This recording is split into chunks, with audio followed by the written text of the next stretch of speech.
에게 거리를 좁히고 싶을 때 흔히 하는 말, 만나 뵙게 되어 영광입니다. 센스 있는 말, 이렇게 재밌는데 우리가 더 일찍 만났다면 얼마나 좋았을까요? 인간관계는 가위바위보와 달리 먼저 손을 내밀수록 유리합니다. 내가 먼저 호의를 보이면 상대방도 자연스럽게 그 신호에 긍정적으로 반응하기 마련이니까요. 그리고 이것이 첫 만남을 잘 풀어가는 비결입니다. 미소와 존경, 호감을 먼저 표현하세요. 당신의 개그감은 정말 최고예요. 당신과 함께 있으면 유쾌해서 기분이 너무 좋아지네요. 이렇게 재미있는데 우리가 더 일찍 만났다면 얼마나 좋았을까요? 어떻게 그렇게 좋은 것만 잘 찾아내세요? 대단해요. 라는 말로 호감을 표현합시다. 긴장해서 말이 잘 안 나올 때는 이를 살짝 드러내고 눈웃음을 지어보세요. 그것만으로도 충분히 호감을 표현할 수 있습니다. 상대에게 어떤 말을 하는지만큼 상대의 이야기에 귀를 기울이는 자세도 중요합니다. 상대방을 호기심 어린 시선으로 바라보고 그의 흥미에 관심을 보여야 하죠. 그러면 신뢰가 쌓이고 상대방이 당신에게 친밀감을 느끼게 될 것입니다. 상대가 신명나게 이야기할 수 있도록 오, 그렇구나. 그랬어요? 놀랍네요. 이런 이야기는 처음 들어봐요. 진짜 재밌네요. 등의 호응이 필요합니다. 그 자리에 없는 사람을 칭찬하는 것도 좋은 방법입니다. 뇌는 주어를 인식하지 못해서 이야기를 듣는 사람도 덩달아 칭찬받는 기분을 느끼기 때문입니다. 상대방은 흐뭇한 웃음을 전염시키는 당신에게 호감을 느낄 게 분명합니다. 긴장되는 상대에게 자기소개를 할 때 흔히 하는 말, 저는 방송 관련 일을 하고 있습니다. 센스 있는 말, 저는 방송 관련 일을 하고 있는데 선생님은 어떤 일을 하시나요? 처음 만나는 사람에게 어떻게 자기소개를 하는지 떠올려 봅시다. 자기소개의 목적은 자신에 대해 알리는 것입니다. 안타깝게도 대부분의 사람들은 자기 외에는 관심이 없기 때문에 상대의 소개에 귀를 기울이지 않습니다. 그래서 저는 전달하고 싶은 말을 상대방에게 질문하는 형식의 자기소개를 추천합니다. 예를 들어 직업이나 판매하는 상품을 어필하고 싶다면 저는 방송 일을 하고 있는데 선생님은 어떤 일을 하시나요? 어떤 상품을 주로 취급하시나요? 저는 식품을 취급하고 있어요. 하는 식으로 자기소개에 질문을 섞는 것입니다. 상대방에게 질문해 호감을 표현하면서 동시에 자신이 전달하고자 하는 정보를 슬며시 흘리는 것이지요. 그러면 상대는 열심히 자신에 대해 이야기하다가도 그러고 보니 이 사람 직업은 방송 쪽이었지? 하는 기억이 뇌리에 남게 됩니다. 이는 잠재의식 효과를 이용해 당신에 관한 정보를 무의식 중에 인식하게 만드는 방법입니다. 스몰 토크를 잘 이어가고 싶을 때 흔히 하는 말, 담당 부서는 어디예요? 센스 있는 말, 어떤 업무를 담당하고 계세요? 아무리 많은 질문을 던져도 대화가 좀처럼 이어지지 않나요? 그렇다면 질문 방법이 잘못된 것일 수도 있습니다. 질문 방법을 바꿔봅시다. 질문에는 두 가지 종류가 있습니다. 바로 대답이 제한되는 클로즈드 퀘스천과 자유롭게 대답할 수 있는 오픈 퀘스천입니다. 예를 들어 전에는 영업을 담당하셨다고요? 는 클로즈드 퀘스천이고 전에는 영업을 하셨다고 들었는데 주로 어떤 일을 맡으셨어요? 는 오픈 퀘스천입니다. 이야기를 이어나가고 싶을 때는 우선 자유롭게 대답할 수 있는 오픈 퀘스천을 던져봅시다. 이후 대화가 자연스러워지면 상대방이 쉽게 답할 수 있는 클로즈드 퀘스천으로 전환합니다. 그 다음에는 상대방 머릿속을 정리해주는 질문을 합니다. 현장 검증식 청취 조사입니다. 피해자가 쓰러져 있던 곳이 여기입니까? 여기에 흉기가 떨어져 있었습니까? 혈흔은 남아 있었습니까? 처럼 명확하게 예 또는 아니요로 대답해 한 문장으로 정리할 수 있는 느낌으로 점검합니다. 우리의 머릿속은 항상 어질러져 있습니다. 이 때문에 제3자가 하나하나씩 끄집어내주면 차츰 정리되면서 머릿속이 개운해집니다. 이후에는 정리를 도와준 이와 계속 이야기하고 싶어지겠죠. 멋진 대화의 시간을 선물 받았다고 느낄 테니까요. 상대의 변화를 칭찬하고 싶을 때 흔히 하는 말, 그 헤어스타일이 잘 어울리네요. 센스 있는 말, 머리 자르셨나봐요. 프랑스에 살던 때의 일입니다. 길을 걷다가 낯선 이에게서 입고 계신 옷이 어디 브랜드인가요? 어디서 샀어요? 라는 질문을 받았습니다. 그날은 어쩐지 온종일 기분이 좋더군요. 아직도 그 옷을 입을 때마다 그때 생각이 나서 흐뭇해집니다. 그 이유를 곰곰이 생각해보니 질문은 받았지만 평가는 받지 않았기 때문인 것 같습니다. 평가하지 않는 말은 동료나 친구와 커뮤니케이션을 할 때도 활용할 만한 좋은 방법입니다. 핵심은 사실만을 전달하는 데 있습니다. 헤어스타일이 잘 어울려요. 와, 머리 자르셨네요. 는 어떻게 다를까요? 전자는 평가하는 말이고 후자는 사실을 나열하는 말입니다. 평가에는 상하 관계가 생깁니다. 잘 어울린다거나 귀엽다는 말에는 상대방의 외모에 대한 인상이 들어가 있습니다. 같은 의미임에도 머리 자르셨나봐요. 로 말을 걸었을 때는 알아봐줬네요. 어제 잘랐어요. 라며 기뻐하는 대답이 돌아올 확률이 큽니다. 일찍 출근하셨네요. 대신 정리해 주셨군요. 저 대신 3번이나 거래처에 연락을 해주셨다고요? 같은 말들도 마찬가지입니다. 모두 평가 없이 사실을 전달한 것뿐이지만 듣는 상대방은 분명 알아봐 주어 고맙다고 생각해 기분이 좋아질 겁니다. 심리학자인 알프레드 아들러는 칭찬을 받으면 더 많은 칭찬을 원하게 되고 자립심이 손상되어 의존적인 성격이 된다고 말합니다. 사람을 성장시키는 데에는 위에서 평가하고 칭찬하는 것보다 옆에서 용기를 북돋아주는 것이 더 효과적이라는 뜻입니다. 소원해진 사람에게 가볍게 연락하고 싶을 때 흔히 하는 말, 오랜만에 연락드리네요. 센스 있는 말, 뉴스에서 이런 소식을 들었어요. 계신 곳은 괜찮나요? 한동안 연락이 뜸했던 사람과 다시 관계를 이어나가고 싶거나 가까워지고 싶을 때가 있습니다. 요즘에는 SNS 덕분에 이런 바람을 쉽게 이룰 수 있는 시대가 되었습니다. 잘 지내세요? 어떤 일이야? 무슨 일 있어? 어쩌다 나나씨 이야기가 나와서요. 어떻게 지내시나 궁금해서 연락해봤어요. 이런 대화도 자연스럽지만 더 가볍게 연락할 수는 없을까요? 저만의 방법을 소개합니다. 저는 새로운 사람의 연락처를 저장할 때마다 그의 직업이나 고향, 가족관계 등을 간단하게 메모해둡니다. 예를 들면 이런 식입니다. 야마다 다로, 아이치현 출신, 교토 거주 중, 핸드볼, 맛집. 그리고 아이치현의 큰 지진 같은 뉴스가 나오면 메모장에서 해당 지역을 검색해보죠. 그 지역 사람에게 지진이 난 모양인데 계신 곳은 괜찮으세요? 라고 메시지를 보냅니다. 그러면 대부분 저는 괜찮아요. 일부러 연락 주셔서 감사합니다. 오랜만에 선생님의 연락을 받으니 기쁘네요. 같은 답이 옵니다. 자연재해뿐 아니라 맛집, 이벤트, 스포츠, 취미 등 상대에 관한 정보와 마주하면 뭐든지 연락을 보내고 이후 돌아오는 반응을 즐깁니다. 이런 일이 반복되다 보면 당신에게 관심이 있습니다. 라는 마음이 전달될 것입니다. 관계를 유지하고 싶을 때 흔히 하는 말, 앞으로도 잘 부탁드립니다. 센스 있는 말, 추천을 좀 부탁드려도 될까요? SNS에 운이 좋아지게 만드는 습관이라는 제목으로 떠돌아다니는 글이 있습니다. 내용은 다음과 같습니다.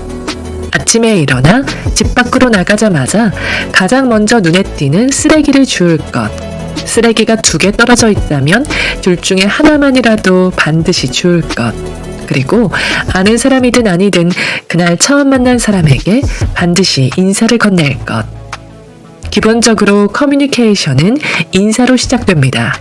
안면을 튼 후 더 가까워지려면 어떤 계기가 필요합니다. 물론 특별한 계기를 찾기는 쉽지 않지요. 그럴 때 쓸 수 있는 커뮤니케이션 기술이 바로 부탁하기입니다. 사소해 보일지 모르지만 효과는 확실합니다. 모처럼 만난 뒤에 다음번에 또 부탁드리겠습니다 라고 말한다 한들 실제로 다음에 만날 일은 거의 없습니다. 그럴 때는 작은 빚을 지면 됩니다. 맛집을 추천받는다든지 스마트폰 충전기를 잠깐 빌린다든지 좋아하는 영화나 상품, 관련 구매 사이트를 소개해달라고 하는 등 상대에게 폐가 되지 않는 수준에서 간단한 부탁을 하는 것입니다. 상대가 흔쾌히 들어주었다면 이번에는 당신이 보답할 차례입니다. 지난번에는 감사했습니다. 추천해주신 그 가게에 저도 다녀왔어요. 라고 한 뒤에 이건 감사해서 드리는 거예요. 하며 작은 선물을 건넵니다. 이렇게 관계를 이어가는 것이지요. 모임에서 인사 후 할 말이 없을 때 흔히 하는 말, 말씀 많이 들었습니다. 센스 있는 말, 이렇게 좋은 자리에서 뵙게 되어 더 반가워요. 사교 모임 또는 스탠딩 파티에 참석해 본 적 있나요? 생각보다 낯선 사람들 사이에서 원활하게 대화한다는 게 쉬운 일이 아닙니다. 은근히 적응하기 힘들죠. 인간은 안심할 수 있는 일, 자신 있는 일, 할 줄 아는 일을 우선시하는 경향이 강합니다. 그래서 어디에 있든 어디로 이동하든 크게 상관없는 스탠딩 파티에서 어색함을 피해 도망치는 사람이 종종 있습니다. 하지만 어색함이 불편하다고 만남과 대화를 꺼린다면 파티에 온 의미가 없어집니다. 안심할 수 있는 일만 우선하는 욕구만 따르다 보면 현상 유지에서 벗어날 수 없습니다. 우리는 안심할 수 없고 자신 없고 어떻게 해야 할지 방법을 모르는데 오히려 성장합니다. 바로 자신의 안전지대를 벗어날 때 말입니다. 낯선 사람을 만나는 모임과 파티 역시 자신의 안전지대를 벗어나 나를 성장하게 만드는 기회가 될 수 있습니다. 한동안 교류하지 못했던 사람과 다시 만나 친목을 다지거나 다른 이에게 지인을 소개할 수 있는 자리가 될 수도 있지요. 그러니 어색하고 긴장돼 불편하다는 생각보다는 새로운 세계를 만나는 절호의 기회라고 생각합시다. 적극적으로 사람들과 교류하며 정보를 얻고 인맥을 만듭시다. 단, 초면인 사람과 대화를 할 때는 섬세해야 합니다. 너무 담백한 인사는 인상을 남기지 못할 수 있어요.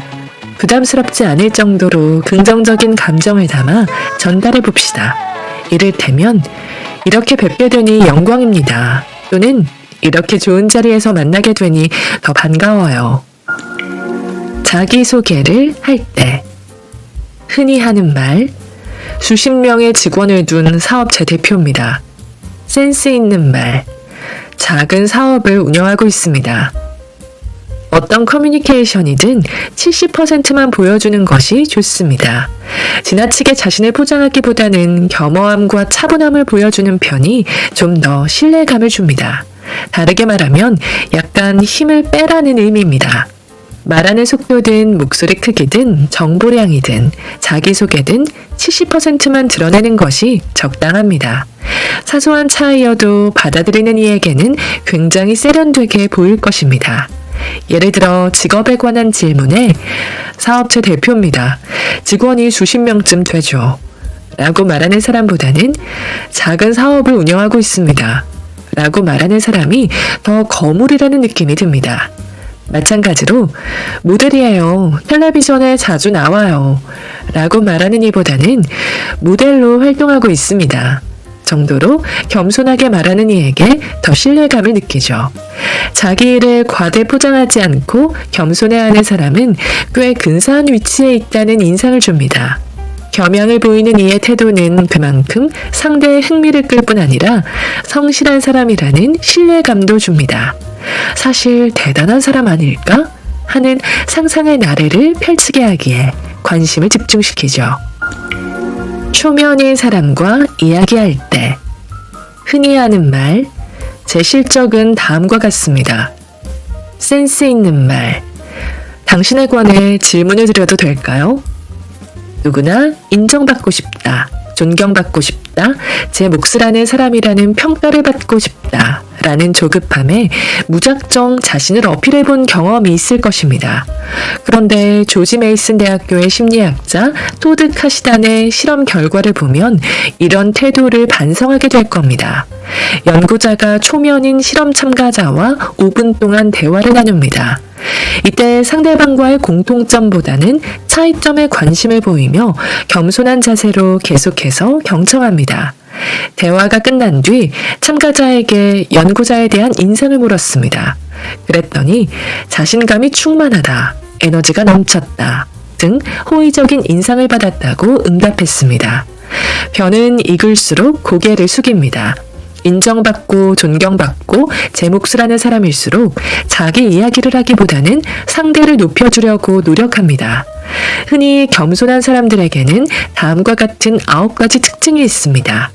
첫째, 자기 이야기를 별로 하지 않는다. 둘째, 고개를 숙여야 할 때 주저하지 않는다. 셋째, 안 좋은 일이 일어났을 때 남 탓을 하지 않는다. 넷째, 항상 자신보다는 남을 우선으로 한다. 다섯째, 기본적으로 참을성이 강하다. 여섯째, 사실은 자존심이 세다. 일곱째, 보답을 바라지 않는다. 여덟째, 때로는 지나치게 겸손해서 완고해 보인다. 아홉째, 누구나 조금씩 손해를 본다는 사실을 자각하고 있다. 나이 어린 사람과 친해지고 싶을 때 흔히 하는 말, 2002년 월드컵을 직접 못 봤겠네요. 센스 있는 말, 동갑내기 유명인으로는 누가 있나요? 나이가 어린 사람에게 몇 살이에요? 세상에 진짜 젊다 라고 말하는 것은 칭찬이 아닙니다. 생각해 봅시다. 누구나 과거에 어른에게 이런 말을 듣고 씁쓸했던 경험이 있을 것입니다. 젊다는 말이 칭찬으로 들리지 않을 뿐더러 세대 차이만 더 크게 느끼게 하죠. 나이 어린 사람과 마음의 거리를 좁히는데 유용한 질문이 있습니다. 바로 동갑내기 유명인으로는 누가 있어요? 입니다. 배우, 운동선수, 아티스트, 아이돌 등 아는 이름이 나오면 유명한 사람이 많이 태어난 해네요 라는 말을 덧붙입니다. 그것만으로도 상대방은 기분이 좋아지고 괜히 뿌듯해할지도 모릅니다. 만약 당신이 모르는 인물들이 언급되었다면 누구인지 질문해보세요. 그러면 상대방 나이대를 깊이 알 기회를 얻게 되겠지요. 만일 상대방이 나이를 먹으면 어때요? 라고 묻는다면 어떤 식으로 대답하면 좋을까요? 저는 이런 식으로 답합니다. 20대에는 30대가 되는 게 조금 두려웠는데 막상 30대가 되니 변하는 것은 아무것도 없었다. 40대에는 부모의 나이가 70대, 자식의 나이가 10세 전후이다 보니 부모의 병간호와 아이의 진로 문제로 고민이 많았다. 50대가 되어서야 비로소 지난 인생을 돌아보았던 것 같다. 그러면서 남은 인생을 더 소중하게 여기게 되었다. 지금까지도 즐거웠지만 앞으로 어떤 풍경을 보게 될지 아주 기대된다. 나이 많은 사람과 친해지고 싶을 때 흔히 하는 말, 몇 년도에 태어나셨어요? 센스 있는 말, 선생님의 학창 시절에는 어떤 게 유행했나요? 연장자와 커뮤니케이션을 하는 훌륭한 방법이 있습니다. 바로 이 질문을 던지는 것이지요. 선생님의 학창 시절에는 어떤 게 유행했나요? 어떤 영화, 음악, 패션이 인기 있었는지, 주로 어디에서 놀았는지, 수학여행은 어디로 갔는지 등의 질문은 답변자를 그 시대로 데려가는 타임머신입니다. 뭐가 있었더라? 하며 상대가 천장을 잠시 바라보면 곧이어 반짝거리는 정보가 쏟아질 것입니다. 영화 2001 스페이스 오디세이를 보고 충격을 받았지 라고 한다면 곧바로 저도 오늘 밤에 찾아볼게요 하고 대답할 수 있습니다. 이후에는 그 영화가 마음에 든다면 그랑블루도 좋아할 걸세. 블레이드 러너도 보면 괜찮겠군. 베티 블루도 훌륭한 영화지. 하며 정보가 홍수처럼 쏟아지겠지요. 요즘에는 각종 동영상 서비스를 편리하게 이용할 수 있는 시대인데다가 스마트폰으로 검색해서 원하는 정보를 바로 확인할 수 있습니다. 자신이 건넨 정보를 경청하며 검색까지 하는 모습을 본 상대방은 마음을 열 수밖에 없죠. 그 시절에는 블루스에 빠져 있었지. 지금 들어도 새롭다니까. 샤데이 야두에게 내 청춘을 다 바쳤는데 하는 상대 앞에서는 스마트폰을 꺼내 이 곡이에요? 라는 말과 함께 재생 버튼을 눌러도 좋겠지요. 학교에서는 배울 수 없는 그 시대의 정보를 모으는 중이라고 즐기며 상대의 이야기를 경청해보세요. 어쩌면 뜻밖의 아이디어나 관심사를 얻게 될지도 모릅니다. 새로운 팀원을 맞이하게 됐을 때 흔히 하는 말, 언제 술 한잔 해요? 센스 있는 말, 근처 유명한 맛집이 있어요. 같이 갈래요? 일의 퀄리티는 개인의 능력보다 함께 일하는 사람과의 신뢰관계가 결정합니다. 그리고 뛰어난 선수만 모이는 팀보다는 같은 목표를 향해 협업할 수 있는 팀으로 싸우는 편이 더 강합니다. 구글 재팬은 채용시험 마지막에 에어포트 테스트를 거친다고 합니다. 이 사람과 함께 공항에서 하룻밤 갇힌다면 견딜 수 있을까? 를 자문자답해보고 그렇다고 판단한 사람만 채용하는 것이지요. 그만큼 동료의식을 중요하게 생각한다는 사실을 알 수 있습니다. 새로운 팀원을 만나게 되었습니까? 일을 시작하기 전에 그와 신뢰관계를 구축하고 싶은가요? 그렇다면 우선 술자리를 권하는 것도 괜찮은 방법입니다. 이보다 더 좋은 방법으로 함께 독특한 경험을 공유하는 것을 권합니다. 독특한 경험이라고 해서 아주 거창한 것을 이야기하는 것은 아닙니다. 회사 근처 방송에 나올 만큼 유명한 맛집이지만 아직 가본 적 없는 식당이나 카페를 함께 가는 것, 처음 접하는 활동을 함께 체험하는 것만으로도 충분합니다. 정말 맛있었죠? 정말 엄청났어요. 다른 사람들은 말해도 모르겠죠? 하는 감상을 나누다 보면 단숨에 마음의 거리가 가까워질 것입니다. 오늘 저와 함께한 시간 어떠셨나요?